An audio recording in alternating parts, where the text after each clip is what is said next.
मेरी भविष्यवाणियों की पुस्तक में से आज के वचन को पढ़ते हैं।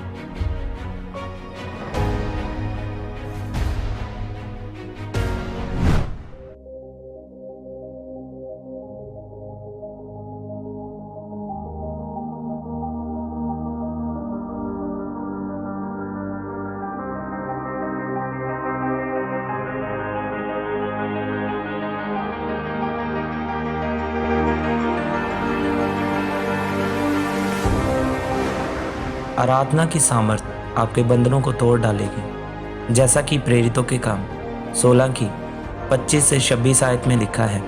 आधी रात के लगभग पौलुस और सिलास प्रार्थना करते हुए परमेश्वर के भजन गा रहे थे और कैदी उनकी सुन रहे थे। इतने में एकाएक बड़ा भूकंप आया, यहाँ तक कि बंदी गृह की नींव हिल गई और तुरंत सब द्वार खुल गए और सबके बंधन खुल पड़े। मेरे प्रियो, जैसा कि बाइबल में लिखा है कि पौलुस और सिलास को जब बैंतें मारकर बंदी गृह में डाला गया तो उन्होंने हियाव नहीं छोड़ा। और बाइबल में लिखा है कि आधी रात के लगभग वह परमेश्वर के भजन गाने लगे, क्योंकि उन्हें पता था कि जिस परमेश्वर की हम आराधना कर रहे हैं वह हमें छुड़ाने की सामर्थ रखता है। और लिखा है कि जब वह आराधना कर रहे थे तो भूकंप आया और बंदी गृह की नींव हिल गई और बंदी गृह के सारे द्वार खुल गए और उनके बंधन खुल गए और परमेश्वर ने उन्हें आज़ाद किया।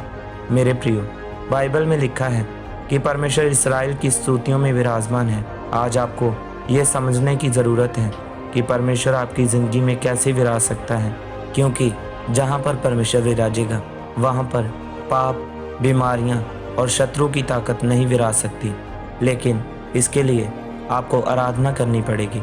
जब आप आराधना के महत्व को समझ जाएंगे कि वह कितनी ताकतवर है, वह शैतान के खिलाफ कितना बड़ा हथियार है, तो फिर आप कभी भी निराश नहीं होंगे।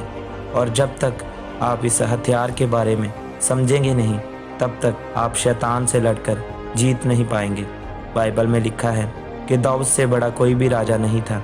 जब वो परमेश्वर की आराधना करता था तब वह लड़कियों के समान नाचता था। जब उसकी पत्नी ने उसे नाचते हुए देखा तो उसने अपने मन में दाऊद को तुच्छ जाना। पर दाऊद ने अपनी पत्नी से कहा कि जिस परमेश्वर ने मुझे ऊंचा किया है और तेरे पिता का सिंहासन मुझे दिया है, मैं उसके लिए और भी नीचा होकर नाचूंगा। मेरे प्रियो, उसी तरह से जब आप परमेश्वर के भवन में जाएं तो तब आप अपनी बीमारी के कारण दुखी, निराश होकर बैठे न रहें, बल्कि आप अपने दुखों में अपने परमेश्वर की आराधना करें। फिर परमेश्वर आपको आपके दुखों से आज़ाद करेगा, जिस तरह परमेश्वर ने पौलुस और सिलास को बंदी गृह से आज़ाद किया था।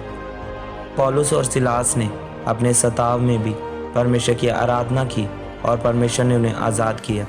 उसी तरह से जब आप भी अपने दुखों, बीमारियों में परमेश्वर की आराधना करेंगे, तब परमेश्वर सिर्फ आपको छुड़ाएगा ही नहीं, बल्कि आपको आपके विरोधियों के समान ऊंचा भी करेगा।